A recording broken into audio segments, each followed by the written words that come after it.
सभी लोगों को प्रणाम। माई सेल्फ डॉक्टर विवेक। मैं एक होम्योपैथिक कंसल्टेंट हूँ। फ्रेंड्स, आज इस वीडियो में हम लोग बात करेंगे मासिक धर्म का ना आना मीन्स एमेनोरिया के विषय में। एमेनोरिया क्या है, इसके होने के कारण, टाइप्स, लक्षण, इन्वेस्टिगेशन और फाइनली इसके होम्योपैथिक ट्रीटमेंट के विषय में बात होगी। तो सबसे पहले हम लोग जान लेते हैं एमेनोरिया क्या है। एमेनोरिया मतलब मासिक धर्म का ना आना, जो pregnancy, hormonal imbalance, PCOS, thyroid, अत्यधिक व्यायाम, तनाव या शारीरिक बनावट के कारण हो सकते हैं, जिनके लक्षणों में सिर दर्द, योनि का सूखापन और शरीर पर बाल उगना शामिल है। और इसके उपचार के लिए डॉक्टर की सलाह की ज़रूरत पड़ती ज़रूर है, लेकिन खान पान, योग और जीवन शैली में बदलाव से भी बहुत मदद मिलता है। टाइप की बात करते हैं तो एमेनोरिया के दो टाइप होते हैं, एक प्राइमरी एमेनोरिया और सेकंड वन है secondary amenorrhea. Primary amenorrhea means 15 से 16 वर्ष की उम्र तक मासिक धर्म का शुरू ना ही होना, ये प्राइमरी एमेनोरिया है। सेकेंडरी एमेनोरिया में क्या होता है, पहले मासिक धर्म आते थे लेकिन लगातार 3 महीने या उससे ज़्यादा समय तक बंद हो गए हों, प्रेगनेंसी, लैक्टेशन और मेनोपाज को छोड़कर। ऐसी एमेनोरिया को सेकेंडरी एमेनोरिया कहते हैं।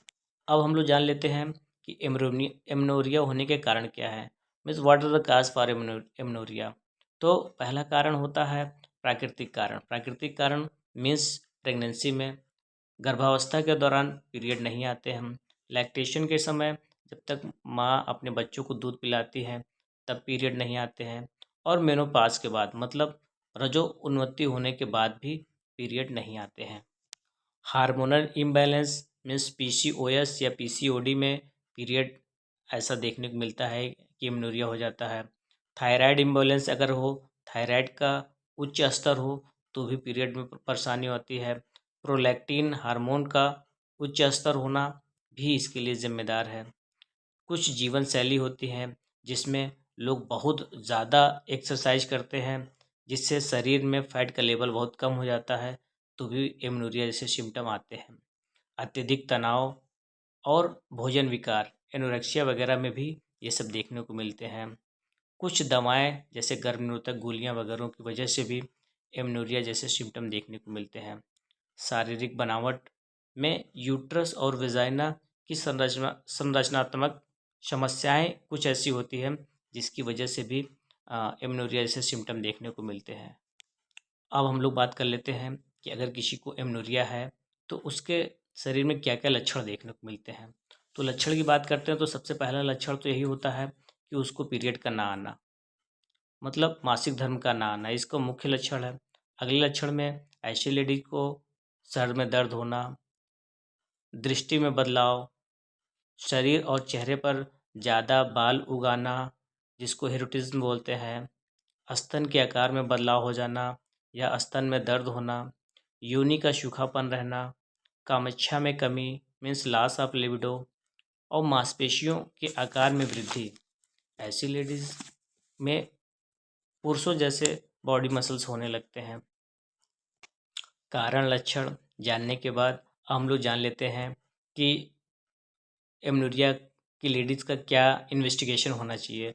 इन्वेस्टिगेशन में सबसे पहले अल्ट्रासाउंड होना चाहिए, ज़रूरत पड़ने पर सीटी स्कैन और हार्मोनल चेकअप का होना बहुत ही ज़रूरी है।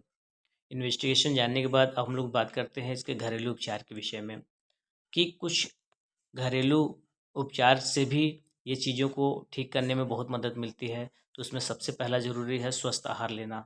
स्वस्थ आहार मीन्स संतुलित वसा युक्त आहार लेना बहुत ज़रूरी है। शरीर में फैट की कमी ना हो उसके लिए फैट वाली भी चीज़ें लेना चाहिए।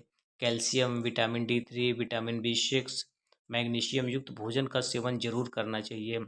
ऐसे लेडी तनाव कम करें, योग, ध्यान, मेडिटेशन, गहरी सांस वाले व्यायाम जरूर करें।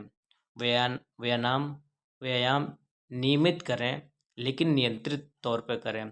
अत्यधिक व्यायाम करने से शरीर में फैट लेवल कम होगा तो भी एमेनोरिया होने के चांसेस और लोगों के कंपैरिजन में थोड़ा सा बढ़ जाता है। वजन प्रबंधन, शरीर का वजन बना के रखना चाहिए, ना तो बहुत ज़्यादा वजन हो ना तो बहुत कम वजन हो। अब फाइनली हम लोग इसके होम्योपैथिक ट्रीटमेंट के विषय में बात करेंगे कि एमेनोरिया के लिए होम्योपैथी में क्या क्या मेडिसिन आती है। तो एमनोरिया के लिए होम्योपैथिक में बहुत ही मेडिसिन आते हैं, वो आपके कारण पर डिपेंड करता है, जो आपके होम्योपैथिक डॉक्टर आपके सिम्टम सिमिलरिटी के बेस पर चलाते हैं।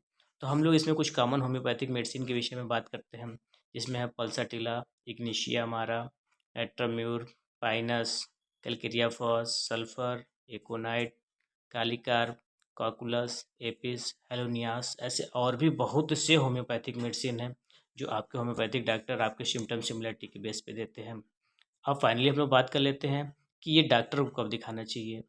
तो प्राइमरी एमेनोरिया अगर 15-16 साल तक की अवस्था के बाद भी पीरियड नहीं आते हैं तो आपको ज़रूर डॉक्टर से मिलना चाहिए। कि संरचनात्मक अगर कोई विकार हो तो उसके लिए उसका ट्रीटमेंट लेना बहुत ज़रूरी है।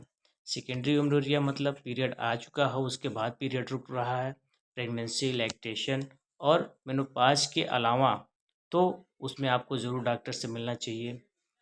एमेनोरिया पर बनाया ये वीडियो अगर आपको पसंद आया तो अपने दोस्तों में ज़रूर शेयर करिए। पूरा वीडियो देखने के लिए धन्यवाद।